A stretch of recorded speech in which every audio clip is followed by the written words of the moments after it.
네, 안녕하세요, 여러분. 오늘 책과 함께해서는 뇌 노화를 멈추려면 35세부터 치아 관리 습관을 바꿔라. 이 책을 같이 나눠보려고 합니다.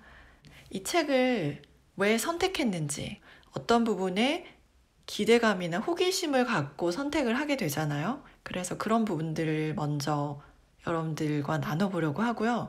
그리고 중요한 것은 단 3가지면 된다 라는 부분에서 제가 개인적으로 영감을 받아서 저도 이 책을 보고 제가 중요하게 생각했던 키워드 3가지를 정해서 여러분들과 유익한 시간을 나눠보려고 합니다.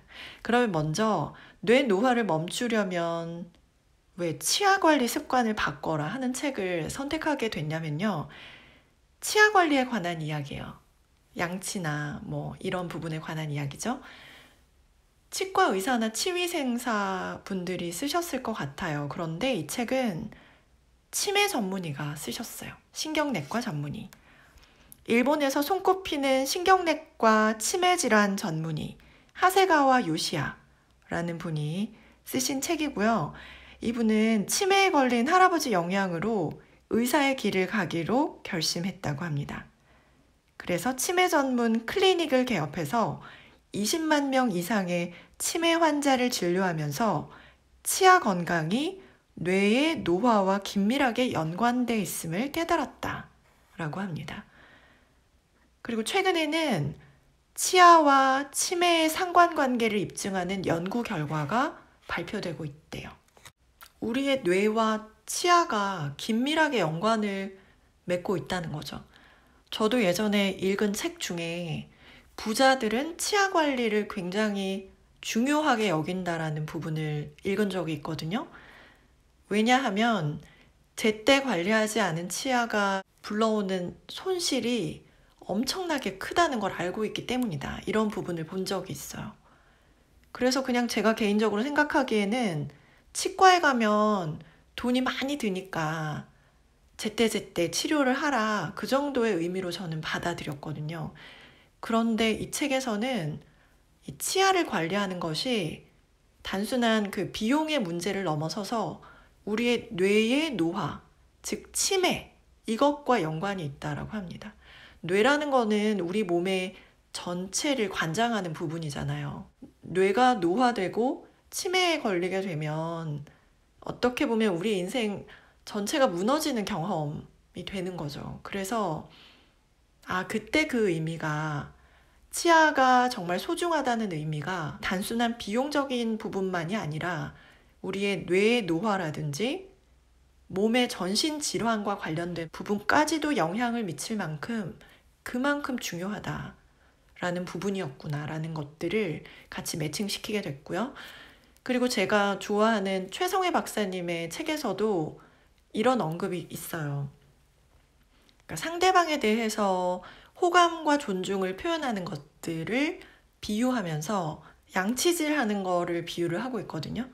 그러니까 우리가 귀찮아도 양치는 꼭 해야 되는 거잖아요. 왜냐하면 양치를 제때 하지 않을 경우에 뒤따르는 좋지 않은 결과가 엄청나게 크기 때문에 그것과 마찬가지로 우리가 상대에게 호감과 존중을 표현하는 것이 그만큼 중요하다라는 표현도 같이 생각이 났어요.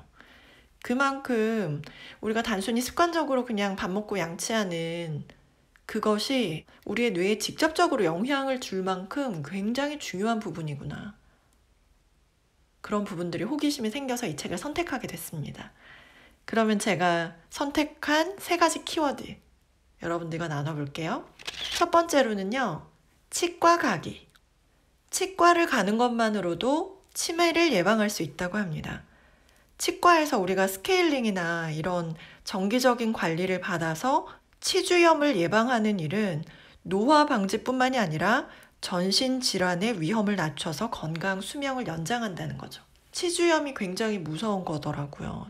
치주염에 걸리면 뇌에 쓰레기가 쌓인다라는 표현도 하고 있고요. 그리고 치주균이 내뿜는 독소가 퍼지게 되면 인슐린 기능도 떨어지고 또 염증이 심장으로 흘러들어가면 심근경색, 그리고 사이토카닌이라는 것들이 몸 전체를 돌아다니게 되면 뇌졸중, 엄청난 질환들이 치주염으로 인해서 생길 수 있다는 거죠. 심근경색, 뇌졸중, 당뇨병, 알츠하이머, 이 모든 것들이 치주염으로 인해서 발생할 수도 있다는 거죠. 그래서 치주염을 관리하는 것, 스케일링, 요즘에 치과 가면 보험 적용돼가지고 만 얼마 주면 할 수 있잖아요, 정기적으로. 그래서 치과 가는 거 굉장히 번거롭긴 한데 치주염이 우리 몸에 일으키는 그런 결과들을 생각한다면 안 가면 안 될 것 같아요. 그래서 치과 가기가 굉장히 중요하구나. 정기적으로 스케일링 관리를 받는 것들이 굉장히 중요하다라는 생각이 들었습니다. 그리고 실제로 이 저자분은 지금 치매 클리닉을 운영하고 있는데요. 치매 클리닉 그 안에다가 치아 관리를 할 수 있게 치위생사를 통해서 교육도 하고 또 직접 치아 관리를 하면서 치매가 개선되는 효과를 검증했다라는 부분도 나오거든요. 그래서 첫 번째 키워드는 조금 번거롭더라도 치과 가기, 정기적으로 스케일링이나 치주염을 관리하는 것이 중요하다는 부분. 그리고 두 번째로 제가 고른 키워드는요. 씹기, 씹는 거, 음식을 씹는 거죠. 우리가 씹을 수 있다는 거, 이게 뇌와 연관이 있더라고요. 뇌를 자극하고 뇌를 활성화시키는 역할을 한다는 거죠. 예전에 제가 수면 관련된 책을 읽으면서도 우리 몸의 각성에 관한 이야기가 나오면서 아침에 일어나서 음식을 꼭꼭 씹으면서 뇌를 활성화시키는 이야기가 나온 부분이 있거든요. 바로 그 부분이 이 부분인 것 같아요. 우리가 씹는 행위는 단순히 음식을 씹어서 넘기는 그 행위뿐만이 아니라 씹는 것 자체가 우리의 뇌를 자극하고 우리 뇌를 활성화시킨다는 부분이죠. 그래서 치아를 잃게 되면 그만큼 우리 뇌를 활성화시키고 지킬 수 있는 그런 영역들을 잃어버리게 된다는 거죠. 그래서 씹기, 씹는 것의 힘, 그만큼 중요하기 때문에 치아 관리가 중요하다는 부분 강조하고 있습니다. 그리고 세 번째 제가 고른 키워드는요. 혀. 무의식 중에 여러분 가만히 있을 때 혀를 어디에 두시나요? 저도 한 번도 의식해 본 적이 없었거든요. 제가 어디에 두고 있는지 잘 모르겠더라고요. 그런데 올바른 혀의 위치가 있다라고 합니다. 위턱, 아래턱이 있잖아요. 위턱에 조금 움푹 팬 곳에 혀를 달라붙게 하는 게 좋다라고 합니다. 그러니까 앞니 뒷부분을 말하는 거죠. 이렇게 혀를 제 위치에 놔두면 좋은 점은 뭐냐면 입을 다물게 되고 그리고 코로 호흡을 하는 거죠.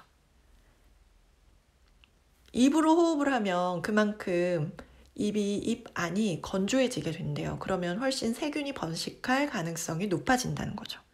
우리 입 안에 있는 침이 또 음식물을 잘 씹어서 넘기게 해주는 그런 역할도 있지만 굉장히 많은 역할들을 하더라고요. 균도 죽여주고 세정도 해주고 이런 역할들이 있는데 입술을 닫고 혀 끝을 빙그르르 한 바퀴 돌리는 거. 이렇게 혀 돌리기로 항상 입안을 깨끗하게 만들어 놓는 거죠. 세정하는 거. 그래서 입 안이 마르지 않게 하고 코로 호흡하는 것들이 굉장히 중요한데 그렇게 하기 위해서는 혀를 제 위치에 놓고 또 혀로 위아래 이렇게 한 바퀴 빙 돌려주는 게 중요하다라는 부분도 나오고 있습니다. 어떠세요? 굉장히 단순하고 우리 일상에서 바로바로 적용할 수 있는 부분이죠. 혀를 제 위치에 두고 혀를 한 바퀴 빙그르르 돌리거나 또 치과에 정기적으로 가는 거 그리고 치아를 관리하는 부분에 대해서 좀 디테일하게 많이 나와 있어요. 요즘에 기억력이 떨어졌다. 건망증이 생겼다. 사람 이름이 잘 떠오르지 않는다. 하시는 분들은 이 책을 보시면 정말 좋을 것 같아요. 그리고 35세부터 치아 관리를 이제 바꾸라고 나와 있는데요. 왜 35세부터냐면 35세부터 면역력이 떨어진대요. 35세 이상이신 분들 동감하시나요? 급속하게 우리나라도 지금 초고령화 사회로 가고 있잖아요. 그래서 어떻게 보면 치매 문제는 내 문제가 될 수도 있고 부모님 문제가 될 수도 있고 이렇게 건너 집 옆집의 문제가 될 수가 있는데 치매 너무 무섭잖아요. 우리 삶을 송두리째 이렇게 무너지게 만드는 그런 부분인데 이렇게 사소한 것들로부터 치매를 방지할 수 있다라는 부분이 굉장히 좋았습니다. 치실 사용하는 거, 치간 칫솔 사용하는 거 이런 부분도 나와 있고요. 그리고 오일 풀링에 관한 자세한 방법도 나와 있어요. 그래서 조금 더 알고 싶다 하시는 분들은 이 책을 보시면 굉장히 도움이 많이 되실 것 같고요.